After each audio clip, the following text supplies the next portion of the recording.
walang lusot ang may atraso. Ang mga resibong nakalap ngayong hapon. Nakakatakam, kaaya-aya, at talaga namang nakakapaglaway ang all-time favorite nating chicharon. Pero paano kung ang malutong nating Filipino snack, dugyot pala ang pagkakagawa? Ang pag-aksyon ng resibo mamaya na! Ganyan po kayo gumagawa.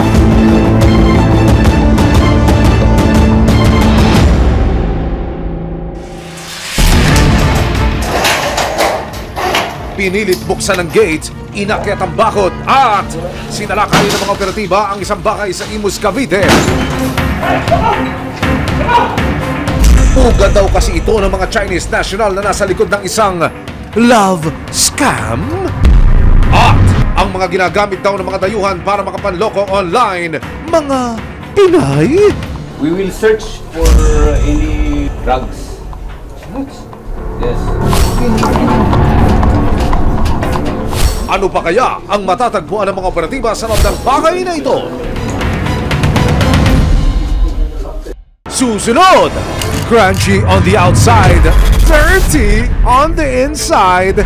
Kaya niyo bang pumapak ng chicharong dugyot? FR as in, for real? Abangan mamaya! Pagsalakay ng mga operatiba sa inirereklamong mga dayuhan kasama ang resibo. Mamaya na! Resibo, walang lusot ang may atraso.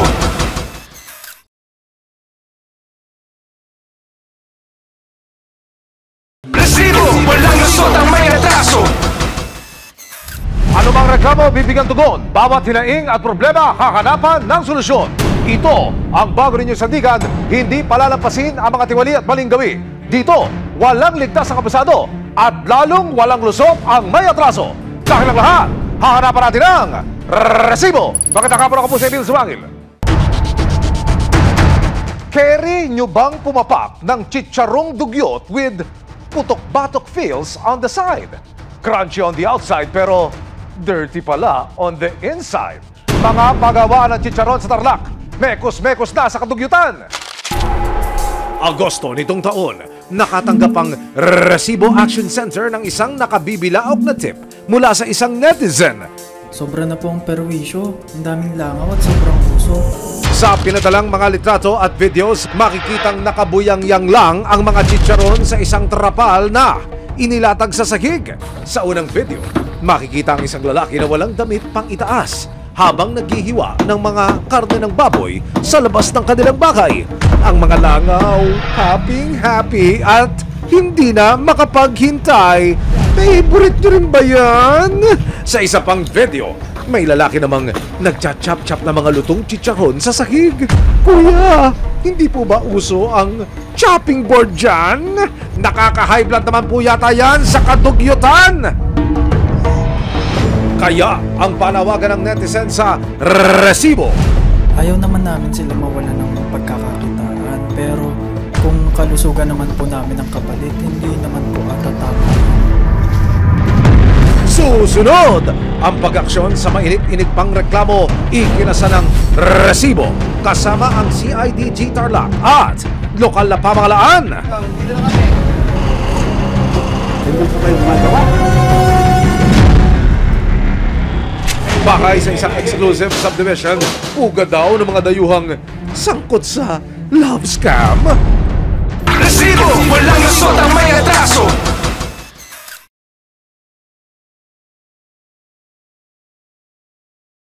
Resibo, walang lusot ang may atraso. Hawak ko po ngayon ang chicharon na nanggaling sa inirereklamong pagawaan. Ang tatak, Key Lynn's Special Pork Chicharon sa halagang 13 piso. Abe, mukhang sulit na ang dami nito. Pero makikitang wala nang ibang impormasyon dito. Wala pong nakasaad na address, nutrition facts, ingredients, at ayon sa Food and Drug Administration, dapat ay nakikita ito ng mga customer. Panoorin natin ang pag-aksyon ng resibo sa reklamong ito. Ano nga kaya ang aming matutuklasan? August 22, pinuntahan ng resibo ang Tarlac City para makumpirma ang reklamo. Pero bago marating ang lugar, nagpasikot-sikot ang aming team sa isang napakakipot na daanan. May si Charo na, oh. Asa ka ba dyan? Masaklap lang, hindi, parang hindi ka asi. Pagdating sa gitnang bahagi ng eskinita, kaliwat kanan na ang mga pagawaan ng chicharon. At para makakuha ng mas malutong na mga impormasyon, ang isa naming napagtanungan, may recommended na biligan. Saan po ito nabibili? Di ba may gawaan po dito? Sa halagang 13 piso, may isang bag ka na ng chicharon. Magkano po ito? 35. Dalawa po. Super crunchy, pero 5 stars kaya ang lasa? Makalipas ang 4 na araw, binalikan ng resibo ang nasabing lugar kasama ang isang asset mula sa Criminal Investigation and Detection Group o CIDG Tarlac. Thank you po. Agad naman siyang in-entertain at itinuro ang hile-hilera ng mga pagawaan ng chicharon. Sa production area, hindi rin nakaligtas sa aming surveillance ang isang babae na nagre-repack na pakamot-kamot muna sa ulo. At saka diretso segue sa pagdakot ng chicharon na nire-repack. Extra alat po ba yan sa bawat kagat? At dahil taste test din ang police asset, ano kaya ang kanyang review? Nung natikman ko ma'am yung chicharon nila, medyo manta, parang yung mapanghiba. May konting lagkit. Malapit po sa CR po yata yun, saka yung pinagkainan. Nakatambak lang doon, lalangaw-langaw. Everyday fiesta naman pala rito para sa mga langaw. Doon lang din ma'am sila nagluluto eh. Yung isa ko pong nakita, malapit lang sa kalsada. Tapos yung mantika niya, pinagpiprituhan, maitim na po. Mag-use pa sa use yun. Habang nasa lugar, mapapansin din ang mga tricycle na nagkakarga ng bulto-bultong mga chicharon. Nang hanapin ang resibo sa Food and Drug Administration o FDA ang pangalan ng chicharon na K-Lynn's Special Pork Chicharon, walang lumabas sa mga resulta. Ibig sabihin, hindi rehistrado at aprobadong food product ang K-Lynn's Special Pork Chicharon kung hindi ho mabibigyan ng approval o hindi ho dumaan sa Food and Drug Administration ang isang produkto, partikular mga pagkain. Ano po? Ano yung peligro na posibleng idulot nito sa ating mga kababayan? Lalo na ho yung bibili, siyempre. Actually, masyado pong mapanganib, no? Kung hindi ito dumaan sa evaluation ng quality at of course safety ng Food and Drug Administration. Kaya po ito ay maaaring magdulot ng panganib sa kanilang kalusugan. Yes, Kagaya po yan ng allergens na hindi nakadeklara. Pwede rin po na magkaroon ng misleading na label sa kanilang mga packaging kung nilalagyan nila ng label. At labag po sa batas kapag hindi po nilagyan ng proper labeling ang atin pong mga processed food na ibinebenta sa merkado. Kinabukasan, inilapit na ng CIDG Tarlac at resibo sa lokal na pamahalaan ng Tarlac City ang mga minamanmanang paggawaan ng chicharon. Sir, patingin po ako ng mission order. Makalipas lang ang isang oras, May hiniing ka ba, sumbong o reklamo? nagpa siya ang inspection team ng City Health Office na mag-surprise inspection sa lugar. At pagdating sa komunidad, Ang hinaing, May solusyon! ang sumbong, Hindi po kayo gumagawa. ipagtanggol ang api, iwaksi ang tiwali. Punta kami rito, hindi po maayos yung pagkakakanyo. Ano yung natakot tayo?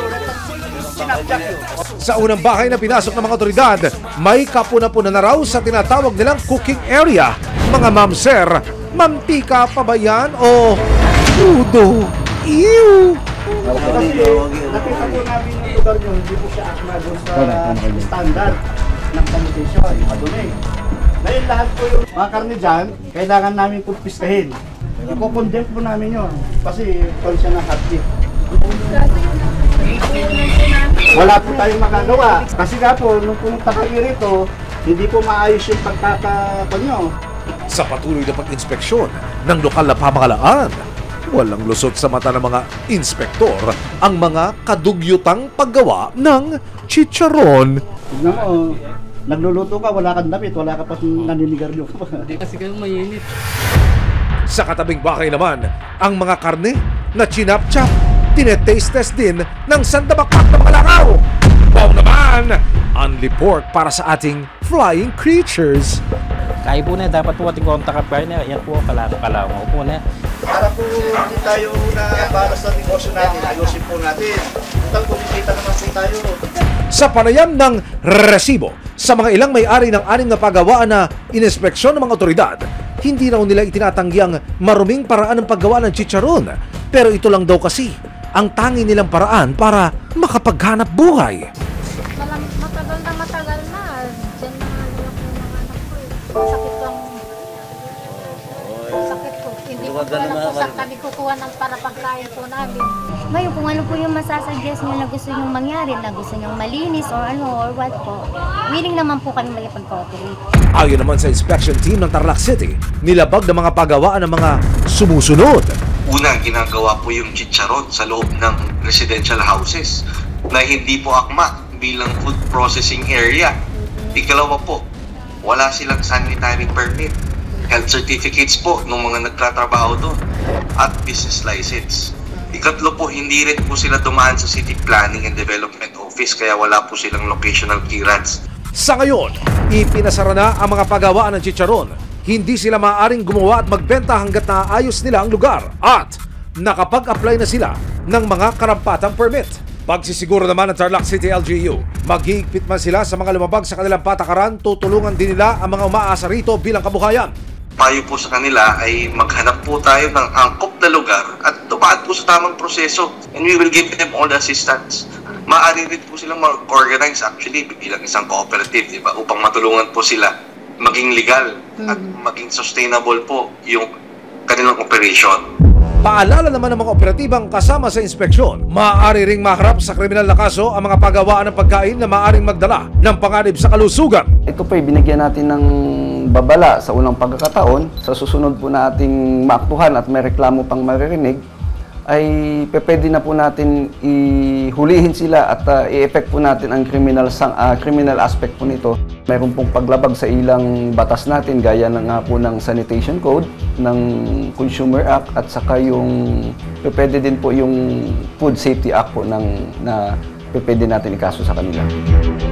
Ito po yung maging magandang leksyon na rin sa ibang kababayan natin ang gustong maghanap buhay na dapat isang guni mismo sa kinaukulan. Kinumpis ka rin na mahigit kumulang 55 kilos na karne ng baboy at chicharon. Papatupad po natin yung cease and desist order. Hindi naman masama ang magnegosyo lalo na't kung ito lang ang paraan para kumita at makapaghanap buhay. Pero sa bawat kabuhayan, may tama at malinis na paraan. Patuloy na babantayan ng resibo ang mga reklamong tulad nito, alang-alang sa kaligtasan ng mga taong tumatangkilik dito.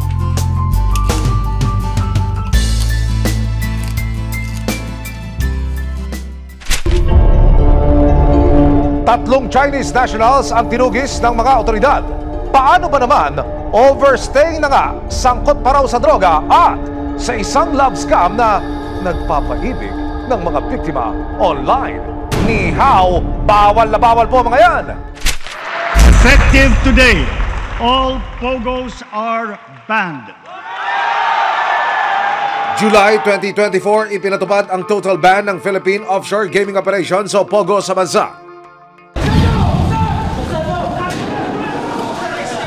Kasunod dito ang kabi-kabilang pagkalughog at pagpapasara ng illegal POGO hubs. Sa gitna ng mga operasyon, iba't ibang pang-abuso at pambibiktima sa mga dayuhan at Pilipino ang nabunyag. Pero sa kabila ng pagpapasara sa malalaking POGO hub na kalaunay nagmistulang scam hubs na, ang ilan sa kanila nag-downgrade na raw ng mga opisina. mula sa mala call center ng mga opisina, naging home base na raw ang mga ito. Kasi alam nila na naghigpit na tayo at marami na rin mga nahuhuli. Lalo na dito sa Manila, ang ginagawa nila ngayon, nag-spread out na sila, lumalabas na sila ng NCR. At yung iba nga na nandito sa Cavite, usually nagstay sila sa mga exclusive villages, mga private villas, para hindi ma-monitor na may illegal operation or may opisina na nilalagay sila. Tulad na lang ng natanggap ng Bureau of Immigration, Fugitive Search Unit o BIFSU na sumbong Hulyo nitong taon. Nakaranas daw ang isang Pilipina ng matinding trauma sa kamay ng isang dayuhan. Ito yung text na natanggap natin dun sa isang nakatakas na na babae na nagpaparescue nga. Sinasabi nga dito sa text na nakatera po kami dyan ng kaibigan ko at nagsumbong ko yung kaibigan ko sa akin na sa pinapagawa ng mga Chinese na lalaki niya. Muntik na nga daw sila din tagain. Kaya tumakas daw po sila kasi hindi na daw safe. Takot na daw sila doon at natutroma na sila. Ang biktima, empleyado raw ng Chinese nationals at inuutosang manloko at magpaibig ng mga biktima online. Bukod nga doon sa pagkulong sa kanila at pagpuwersa sa kanila na magtrabaho sa kanilang lab scam operation, sinasabi din na pinipilit silang gumamit ng droga nitong mga Chinese boss na kasama nila. Sa isang cellphone video naman na ipinadala ng Pinay sa BI, makikita ang isang foreigner na abala sa isang gilid. May binabalot at saka sinindihan at hinit-hit. Ang mga inireklamo, not 1, not 2, but 3 Chinese nationals. Nang i-check ng Bureau of Immigration ang records ng mga dayuhan, napag-alamang overstaying aliens na ang 3 Chinese nationals. Yung isa ay meron ng deportation order dahil sa tagal nga ng pamamalagi niya dito. Although yung dalawa overstaying na din pero wala pa tayong existing na deportation order. Kaya wala nang inaksayang oras ang mga operatiba. July 15, 2025, ibinaba na ang mission order para mapasok ang misteryosong bahay. Nag-record check po kami, nakita namin na itong mga ito ay mga overstaying na. So yun yung naging unang basis namin upang mag-issue ng mission order upang hulihin sila. Sa pinagsanib na puwersa ng Bureau of Immigration, Fugitive Search Unit o BIFSU at PIDEA. May pogo sila doon na operation. May workstation, laptop lang.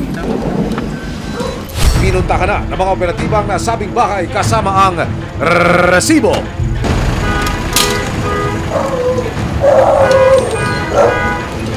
Tao po, a mission order has arrived. Dahil walang lumalabas para harapin ang mga operatiba, kailangang akyatin ang bakod at puwersahin ang lock ng gate.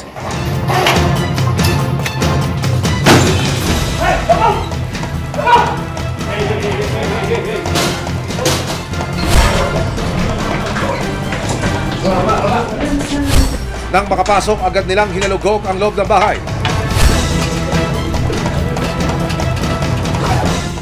Sa unang palapag, nakita ang mga cellphone at laptop. Ito raw ang ginagamit ng mga suspect para sa kanilang love scam. Ito yung sa sa workstation, nakikita natin yung mga chats nila dun sa mga clients nila or yung mga victims ng love scam. Kasi nagpapanggap sila dito na girlfriend noon. Kasi makikita mo dito, lahat yan naka good morning baby, nila parang mga boyfriend na o kunwari boyfriend na. Kung mag-video call naman, virtual lang yung gagamitin nila. Sa second floor naman ng bahay, namata ng isang Chinese national. Narito rin ang 2 Pinay na dating kasamaan ng Pilipinang nagsumbong sa Bureau of Immigration. Base sa interview namin sa isa sa mga na-rescue, galing na sila sa malaking Pogo office before. So, nung open pa yung Pogo sa atin, nung nagkaroon nga ng Pogo ban, doon na sila nagwatak-watak at nagkaroon ng mga small operation sa mga bahay-bahay na lang. Kanino itong 2 laptop? Sino gumagamit? Sila po. So maghapon, ganun ginagawa nila, ganun setup nyo dito, may nagla-laptop, may naglalaro, ganun lang yan. Everyday yan. We will search for any drugs. Yes. Yung kama, angat mo. Angat mo yung kama. Sa patuloy na pag-iikot ng mga operatiba, natagpuan ng PIDEA ang isang maleta. Nang buksan, tumambal ang mga pakete ng pinaghihinalaang illegal na droga. Oh my God. Whoa. Now you know English, huh? Who's this? Hindi maaari naman biglang nag-check. Nang tanungin ng resibo ang isa sa mga suspect tungkol dito, aba, si Sir, hindi raw niya knows. What are you talking about, sir? What are you talking about? What are you talking about, Jim? What do you talk about? Nakita rin ang mga paso ng passport ng mga suspect. Matapos ang mabusising pagkahanap ng mga operatiba, arestado ang 3 dayuhan at isinama rin sa opisina ng Bureau of Immigration ang 2 Pilipina para sa karagdagang investigasyon. Nakaharap ang mga foreigner sa kasong paglabag sa Section 37 ng Philippine Immigration Act. Ang isa nakaharap sa paglabag sa RA 9165 o Comprehensive Dangerous Drugs Act. Kakasuhan po natin sila for working without permit at being undesirable aliens at overstaying aliens. Depende naman po kasi yan, lalo na kasi kung may mga local case pa, kung sinampahan po ito ng kaso ng PDEA, hindi po agad natin ito mapapadeport. So kung kailangan pa silang ikulong para managot dun sa local case nila, ay idadalhin po natin sila sa ating local jail facility upang doon po sila muna makulong bago natin mapadeport. Bukas ang Pilipinas sa mga dayuhan na nais bumisita sa ating bansa. Pero oras na mauwi sa krimen at kakinakinalang mga gawain ng kanilang pananatili rito.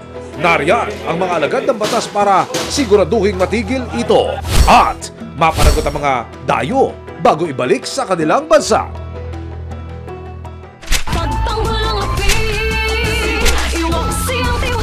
Sama-sama nating ituwid ang tiwali at baluktot. Itakwil ang maling gawi at modus na bulok. Walang ligtas ang kabusado at lalong walang lusot ang may atraso. Dahil ang lahat, hahanapan natin ang resibo. Hanggang sa muli, ako po si Emil Sumangit.